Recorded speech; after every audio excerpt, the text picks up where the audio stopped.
Jeff, Teresa, welcome to Enlighted 2021. Thank you, Julia. Thank you, Jeff, for joining us yet at another Enlighted. Nice to be here. So, Jeff, the topic today is around bridging the gap. And we've seen over 2020, 2021 that there was one gap that actually has broadened. It is the gap between skills offered and skills demanded. Please give us your view around how the technological change that has accelerated during COVID is actually bringing new challenges and new opportunities as well for both learning, but very particularly for online learning. Yeah, well, Teresa, again, thank you for inviting me here. I always love being at this conference, and it's amazing how much changes in a year. I think that I think it's useful to start with an understanding that a lot of the needs in business, in industry, arise from the way that businesses serve customers. And that has a lot to do with customer expectations. And customer expectations have changed rapidly because of technology, mobile, social media, and now the pandemic, with people living at home more, working at home, learning at home. So businesses need to change quickly to meet these customer needs. And there's a lot more competition that's also being created by technology because new entrants can come in. And what that means is that companies need to be more dynamic. They need to be more digital. They need to be more agile than ever. And because of that change, new skills are required. In particular, new skills in data science. Almost every company now is running on a level of data-oriented decision-making that they've never had before, moving into the cloud in terms of storage, in terms of compute, a lot more artificial intelligence, machine learning, predictive analytics. There's a lot of difference here in terms of software and software engineering. So companies need a lot more software skills. And also in the business domain, businesses run differently than they used to, just in terms of how teams are formed, where teams work, more diverse, more global, more remote. So the needs really are changing rapidly because of technology, globalization, and of course the pandemic, which has forced the workforce out of the offices and into their homes. So absolutely fascinating indeed how there's a demand for new skills. It looks like at Coursera you actually run a report on global skills and how have they evolved over the past year or so. You've mentioned data science. You've mentioned software engineering. What else? What other skills are in demand? Well, the three we do every year what we call the Global Skills Report, where we look at the skills that 87 million people who are registered on Coursera are learning. And so every year we update it.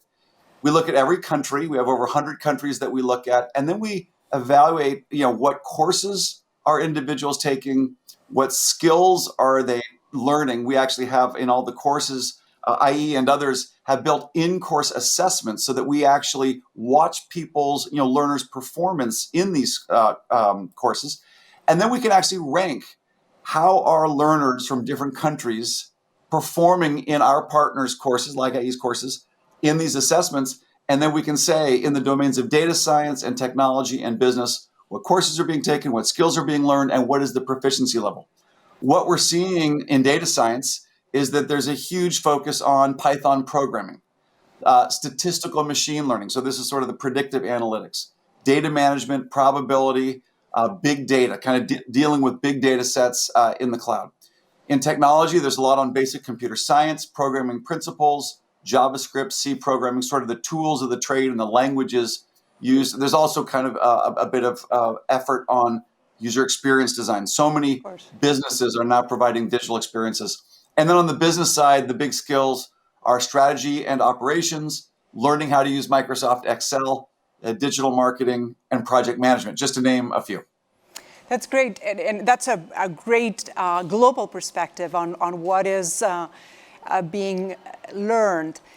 Are there any special angles, any special skills that you see Europeans learning? Is there a subset of those skills that are of particular relevance for Europe?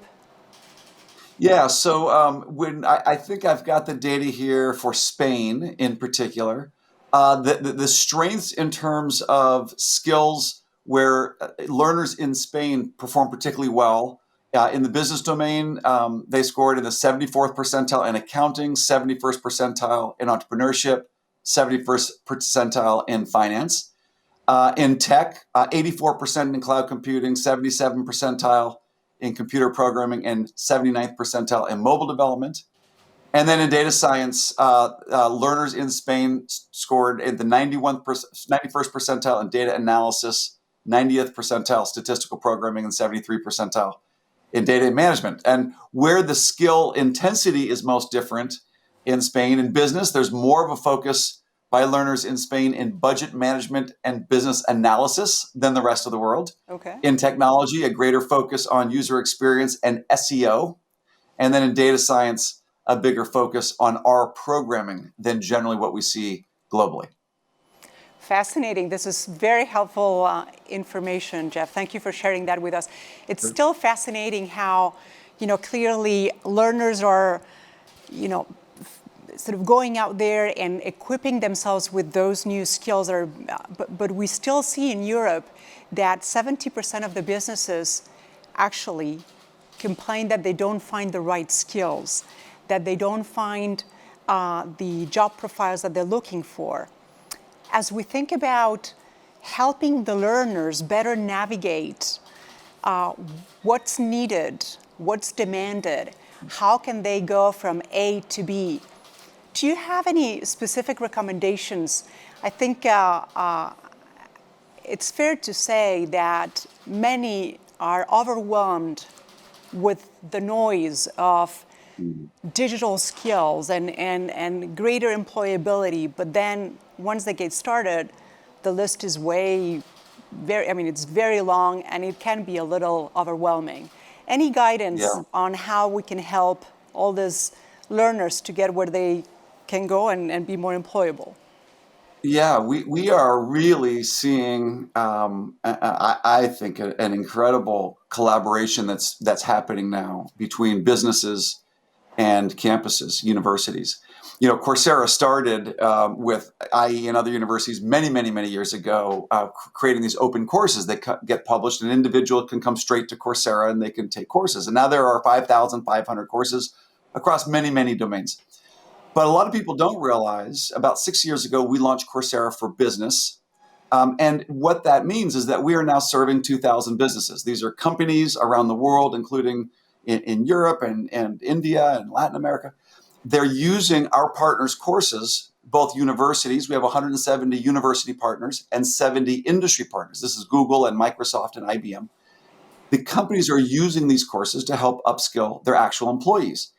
Now, what's pretty neat, we think, is that with the assessments that I talked about and that skills graph, we have created an ability for companies to actually start first with the job and the skill they want before the content. So they can say, for this job role, I want these skills at this proficiency level. Then what we can do with the skills graph is surface up our partners' courses that teach those skills at that level. Well, we launched these skill sets in Coursera for Business because certain jobs at certain levels, the companies wanted certain skills. Now, in October of 2019, we launched Coursera for Campus. So unlike Coursera for Business, which is for businesses, Coursera for Campus allows any academic institution in the world to license our partners' courses for their students. What we've done is we've actually taken those skill sets from Coursera for Business. These are skill sets created by businesses being used by hundreds of thousands of people in jobs. And now we're exposing those skill sets through Coursera for Campus to students while they're still in school. They can directly see what jobs are in demand, what skills employers have said are needed for those jobs. And then because of our partners' in-course assessments, they can actually get linked to the actual courses that the student needs to take to get the skills for the jobs that we're actually observing in the real world of business today. It's fascinating what you're describing, Jeff, and those two initiatives from Coursera seem very relevant for today's needs, frankly. I love the idea of actually having businesses describe with greater level of detail of what are the skills that they're looking for as opposed to the job roles, and actually unbundling that part and allowing greater transparency on what really are the skills that are in demand is a huge first step, and frankly, tremendous visibility for, of course, students, but also for lifelong learners, right? So there's many people who are still wondering, what is my best next step in terms of what do I need to learn to be more employable? And frankly, as I said, from Europe, there's an important effort to actually upgrade and upskill everyone on digital skills. So that transparency of what's in demand is very important. The challenge I see, and this, I don't think this is only a European challenge, it is also a global challenge. All those skills, once you actually indeed become, better trained at them, they don't necessarily come with a recognized badge or recognized credential. I'm very curious to know, what is your opinion about micro-credentials? Can this be a solution that can better bridge the gap between employers and learners of all sorts, not only the students at undergrad level, but of all sorts? Yeah, I think that we're also, when I say we, collectively, our partners, our customers, our learners, we're making great progress here. So when we think about credentials, kind of as an economist, one might say a credential is a signal to an employer that someone knows something that might be valuable to that employer. And you say, well, what's the value of that credential? Well, I think the value is, what's the value of the underlying skills that signals? And then what is the credibility of the institution that issues the credential? So do I really trust that the person has those skills?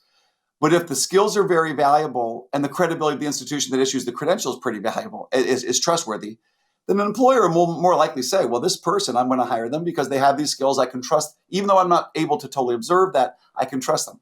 What's been happening with credentials is really a proliferation of more credentials. So we have, of course, traditional degrees. And of course, there's many different types of degrees.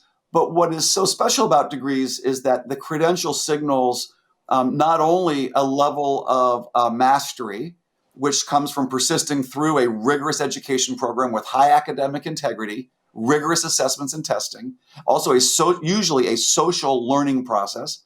It also signals the fact that you got in the first place. There's a selection signal that comes also with some of the more selective universities. Now, what we have been doing is with IE and other universities, we've been offering certificates when you finish these open courses. The signal isn't as strong as a university degree, but still, some of these micro-credentials are fairly valuable. We also have credentials called industry certificates coming from Google, IBM, Facebook, Salesforce, and others. These are also micro-credentials. What we're seeing is a world of not only hybrid learning, but also hybrid credentials. So we see universities still issuing degrees, but for instance, NMIMS, which is a leading university in India, they have a bachelor's of technology, and they actually supplement the credential of the degree with a micro-credential. So they'll say you can graduate with honors in data science, a BTech with honors in data science, if you complete the curricular program for the university, and then also finish 20 data science courses on Coursera that have been selected by that university to be what they deem to be a current and rigorous curriculum in data science. And so you're really seeing a blend of these credentials. And I'm really excited about universities taking their degrees and modernizing them by mixing them, hybridizing them with other micro-credentials, for instance, those kinds of micro-credentials on Coursera. We're seeing this around the world, by the way, and it's happening fast. So I think that we are quickly going to a world of collaboration and innovation that, frankly, I don't think we've seen in the past. We're very, very excited about that movement too, and frankly, strong supporters of that hybridization of credentials and micro-credentials and essentially, ultimately, better allowing students and learners to cater to the job they're looking for. So it's a very exciting opportunity. Now, a question, and I wonder if Coursera has any use cases on, is there a way where maybe through the collaboration of academic institutions, businesses, and potentially governments, we could accelerate and, in a way, simplify what are those signals that credentials should give, and really make sure that everyone read these signals with the same alphabet and that we all interpret them the same way. My hypothesis is that there's still, as I said, potentially a lot of confusion around what each of those credentials really deliver. Any examples of where we could work in 3 ways to accelerate this hybridization?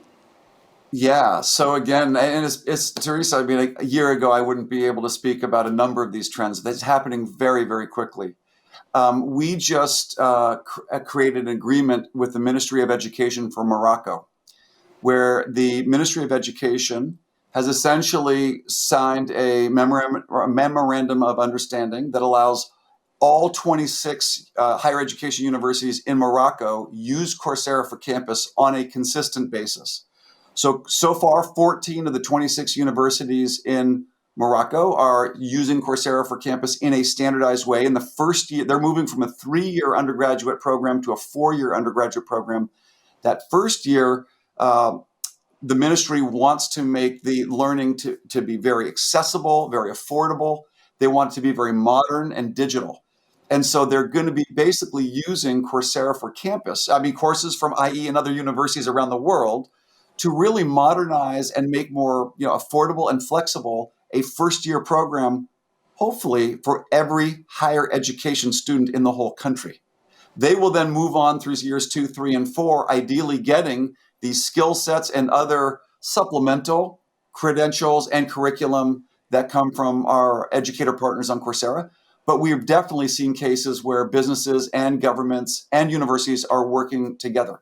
We have relationships in the Philippines where we have businesses who are conglomerates, who have owned many operating companies and also own private colleges. They're actually implementing Coursera for Campus in their universities. They're implementing Coursera for business in the businesses that they own. And they themselves, with entities that they own on the business and university side, are actually creating skill sets that link their universities to their businesses. And so there's a level of signaling and sort of bridging between universities and businesses, often facilitated by government, that we've just never seen before. And it's happening very rapidly. It's very exciting to hear the 2 examples that you were citing. We are also very excited to see what comes out of the efforts that Europe is pushing towards actually accelerating the digital skills, and many of them actually go exactly in the same direction. How do we get both governments, the private sector, the educational sector, to actually work together in a very aligned fashion so that we can not only provide the support to learners, but make sure that when we do so, we all talk a similar language, and eventually it meets what employers are looking for. And Teresa, just really quickly on that. So Coursera is part of the World Economic Forum Global Skills Consortium, and they have recently created what they call the World Economic Forum Global Skills Taxonomy. Yep. We have the skills graph that I mentioned. We've actually created, we call them aliases, but they're basically labels on our skills graph. So if an employer or a government wants to adopt the World Economic Forum kind of independent standard taxonomy of skills, we can represent our skills with the labels and the sort of syntax of that World Economic Forum taxonomy. So there's even an interoperability with skills taxonomies that we are now seeing that help facilitate this kind of coordination that you're describing. Absolutely, and we're very, very aware of that initiative. And yes, indeed, doesn't it all start with a common taxonomy so that we can actually then build from there? So it's a wonderful initiative. Now, Jeff, as we try to wrap up this conversation, just give us a sense of what else are you doing? What are you baking in terms of new solutions that can accelerate learning? We've seen, this is no surprise to anyone, we've seen the urgency to actually upskill the workforces. Certainly the last 18 months have been a very strong evidence that of the speed at which some of those demands can change. What are you doing from the learning side? What new solutions are you preparing? Yeah, thank you.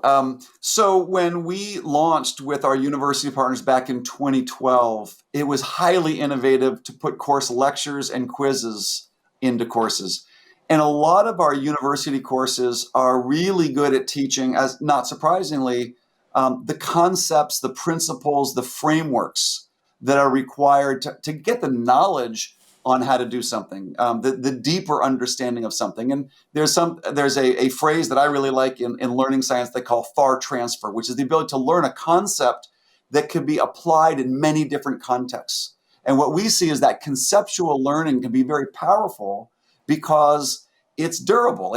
Even when the particular circumstances change, the understanding of how to approach, say, algorithms, you might learn how to write one specific algorithm, but more importantly, the understanding of how you write algorithms is important. So universities do a wonderful job in conceptual training.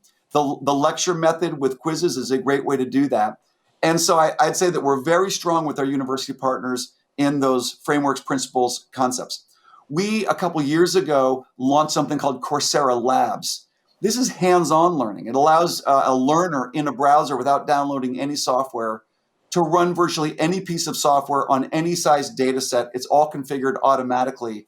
And especially when you combine it with that conceptual sort of knowledge-based learning, that hands-on learning helps learners figure out the application of the knowledge of those models into using specific tools applied to specific problems. So we did that about 2 years ago. We've really been cranking up the availability of Coursera Labs. And so we've got the lectures, we've got labs, which is exciting. Of course, we do mobile. So in India and Latin America and Africa, we've seen over 80% growth in Africa in the last 12 months. Mobile devices are critical. So helping people not only use mobile devices, but when they use mobile devices, often they have intermittent power. So laptops and mobile devices are really important for emerging economies because of intermittent power. You need to be able to allow them to run it on the device disconnected because they often have intermittent connectivity. And if you look at Nigeria, on average, it costs 30% of someone's monthly disposable income to download 2 gigabytes of data. So data plans are very, very expensive in many parts of the world. So we're working on what we call low data download. The ability to download courses where you don't download every frame, you download what we call key frames. So only certain frames that have the most salient information on them. You don't download all the audio, you can download just the ASCII transcript. We can compress these files by up to 90% and make learning more accessible even to folks who are on mobile devices with intermittent power and connectivity and don't have a lot of income to be paying for these data plans. So equal access is a major part of what we're really pushing on as we become more global. Those are 3 great ideas, and I find it very powerful that you're actually taking this at a massive level. The mental frameworks, the idea to actually work on with them in a lab kind of situation. This is very much what we do as well at IE, and I love the fact that you can actually take this to millions of learners. This is very, very exciting. Let me finish with one final question. So the future of skills development, what's coming? What should we be expecting in the next 5 years?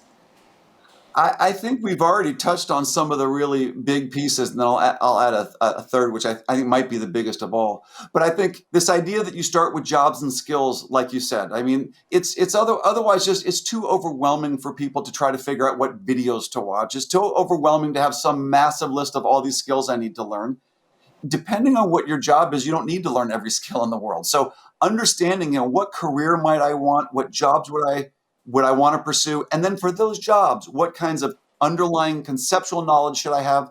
What specific tools and tool skills do I need to develop? I think that will make it much more practical for most learners to figure out how to get the skills they need to pursue a certain career that works for them. The second major theme we touched on a bit is collaboration. Collaboration with governments and businesses and academic institutions. This is happening rapidly. I'm delighted by it. Another type of collaboration also is the collaboration between industry and universities with these hybrid credentials. So we have with say Google and with Facebook and with IBM, we have 7 industry certificates that are really focused on helping people get skilled for certain entry-level digital jobs that also count as academic credit towards a bachelor's degree. And so there's a sort of a digital on-ramp to a job and already one step forward to a degree. They don't need to be mutually exclusive. And then the final big thing, and this is maybe the biggest one, online learning, that's a big deal. Remote work with online learning, I think, is the biggest deal. It means that with online learning, anyone, anywhere, whether you're in sub-Saharan Africa, whether you're in Peru or in Kazakhstan, you can have access to the same kind of learning from professors at IE and other the best institutions in the world as anybody else in the world. Now, the value of online learning is great, but if you don't have job opportunities, if you can't apply those skills to create economic opportunity, that doesn't do you much good. And until the pandemic, almost every job was local. The value of my learning could only be realized by the job opportunities in my community. With remote work, so long as you have education and you have connectivity, millions of jobs. And in Coursera already, in the last 9 months, over 75% of the people that we've hired to work at Coursera are not at offices. They're all over the world. And this is a huge, huge opportunity to create job opportunities that are more equal and aren't so place-based. So someone who learns skills, no matter where they are, will have access to economic opportunity, even if that economic opportunity is not present in their own community. And I find that to be incredibly exciting. One of the statistics that we just saw during the pandemic is the overall course enrollments on Coursera by women in 2019 was 38% globally. It is now 45% in 2021. We've seen a huge equalization of access to learning, and I think we're about to see a much greater distribution of opportunity, more equal distribution of opportunity to work opportunities. Jeff, this last piece of data is tremendously exciting, and indeed, this year and a half has brought tremendous changes for women. Some challenges at work, and there is clearly no shortage of evidence of how for certain job categories this has been fairly tough. But on the other hand, it is absolutely wonderful to see how they've actually taken this opportunity to learn and upskill themselves. Very, very encouraging. I do want to finish with one, almost one dream, and I do understand why we work so well together as organizations, which is when we talk about the future of skills development, that first idea of really helping learners navigate with what is relevant for them and providing a level of transparency and a level of information that they can then make those choices. This is frankly part of one of the initiatives that we're working on here in Spain and with the rest of Europe among a number of institutions. And we're very, very excited about the fact that hopefully not too far down the road, people can actually say, I want to do this kind of role, and I know what are the skills that are demanded for my region for that role, as opposed to just staying at the role level, really not having no understanding of what exactly is demanding for us. And certainly, technology, the availability of certain data, the ability to partner between different sectors in actually compiling information that is that follows certain standards. You talked about a taxonomy, and that is actually shared in a very open way. I think can be a fantastic way to really bridge the gap between skills demanded and skills offered. So let's hope that at our next Enlighted, we can actually go back and talk about what progress have we made in actually bridging that gap. Thank you so much for joining us. Thank you for having me. Thank you, Jeff.